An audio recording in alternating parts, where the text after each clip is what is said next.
సమాజ సేవ చేస్తూ మరోపక్క ఎస్సీ వర్గీకరణ కోసం నా వంతు కృషి చేయాలనే ఉద్దేశంతో వైఎస్ఆర్సీపీ పార్టీకి నేను రాజీనామా చేస్తున్నానని మాజీ మంత్రి రావెల కిషోర్ బాబు తెలిపారు. గుంటూరులోని ప్రముఖ హోటల్లో ఏర్పాటు చేసిన మీడియా సమావేశంలో రావెల కిషోర్ బాబు మాట్లాడారు.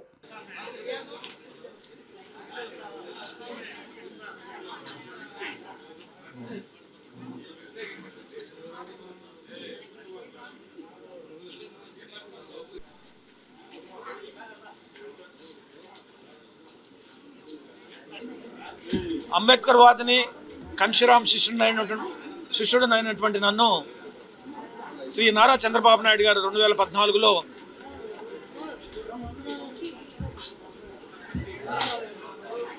నన్ను ఎమ్మెల్యేగా చేసి మంత్రిగా చేసి పేద ప్రజలకు సేవ చేయడానికి గొప్ప అవకాశం కల్పించారు. ఆయనకి నేను ఎప్పుడు కూడా కృతజ్ఞతలు తెలియజేస్తుంటాను, రుణపడి ఉంటాను.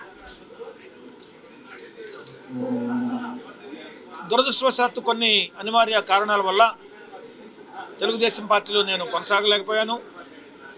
ఆ తర్వాత అనేక సార్లు ఆ పార్టీలో తిరిగి చేరి పనిచేయాలని చెప్పేసి ప్రయత్నం చేశాను, కానీ సఫలం కాలేదు. ఇటీవల ఎన్నికలకు ముందు నా ఎస్సీ, నా బీసీ, నా మైనారిటీలు అని చెప్పేసి జగన్మోహన్ రెడ్డి గారు ప్రజల ముందుకు వచ్చారు. ఎస్సీ, ఎస్టీ, బీసీ మైనారిటీలకు రాజ్యాధికారం వస్తుందని ఆశపడి నేను వైఎస్ఆర్సీ పార్టీలో ఎన్నికల ముందు చేరటం జరిగింది. అయితే ప్రజలు ఇవన్నీ కూడా మోసపు మాటలు అని తేల్చి పెద్ద ఎత్తున ఎన్డీఏ కూటమికి ఓట్లు వేసి చారిత్రాత్మక విజయాన్ని సాధించి పెట్టారు.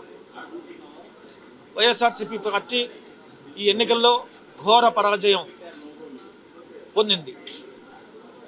ఈ మెజారిటీ తీర్పుని నేను సంపూర్ణంగా అంగీకరిస్తున్నాను. మెజారిటీ ప్రజల అభిప్రాయాన్ని గౌరవిస్తున్నాను. ప్రజలందరూ కూడా ఈ రాష్ట్రం అభివృద్ధి చెందాలి అంటే, పేద ప్రజలకు మరింత సంక్షేమ పథకాలు అందాలి అంటే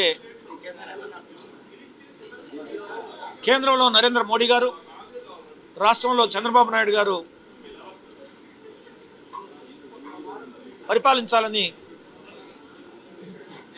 కోరుకున్నారు. అందుకోసం ఎన్డీఏ కూటమికి ఘన విజయం అందించారు.